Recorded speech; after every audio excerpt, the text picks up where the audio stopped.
প্রত্যেক মায়ের উচিত তার বাচ্চাদের সামনে বাবার সম্পর্কে এমনভাবে কথা বলা যেন বাবার প্রতি শ্রদ্ধা, কৃতজ্ঞতা আর ভালোবাসা শিখে নেয় শিশুরা খুব ছোটবেলা থেকেই। বাচ্চাদের শেখানোর জন্য হলেও প্রত্যেক মায়ের বলা উচিত, যখন তোমাদের বাবা বাসায় ফিরবে তখন সবাই মিলে হাসি মুখে এগিয়ে গিয়ে তাকে জড়িয়ে ধরো, বলো আমরা তোমায় অনেক ভালোবাসি।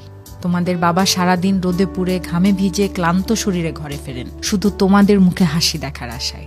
তিনি হয়তো বলেন না, চোখে জল রাখেন না, কিন্তু তার নিঃশব্দ প্রতিটি মুহূর্তে ভালোবাসার স্পর্শ লুকিয়ে থাকে। মাদের নিয়ে অনেক কথা বলা হয়েছে, অনেক লেখা হয়েছে। বাবাদের নিয়ে স্বাভাবিকভাবেই আমরা একটু কম বলে থাকি, চর্চাটা আমাদের মধ্যে একটু কম।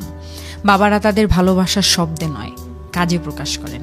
বাচ্চাদের বলুন, তোমাদের স্কুল ফি সময় মতো দেয়া, রাতে না খেয়ে তোমাদের পেট ভরানো, ঘুম ভেঙে তোমাদের ঘুমাতে দেখা, এসবই তাদের না বলা ভালোবাসার ভাষা।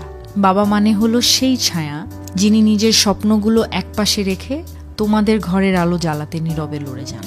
তোমরা যদি তাকে একটু ভালোবাসা দাও, একটু হাসি মুখে পাশে থাকো, সেটাই হবে তার সব ক্লান্তির সবচেয়ে বড় প্রাপ্তি।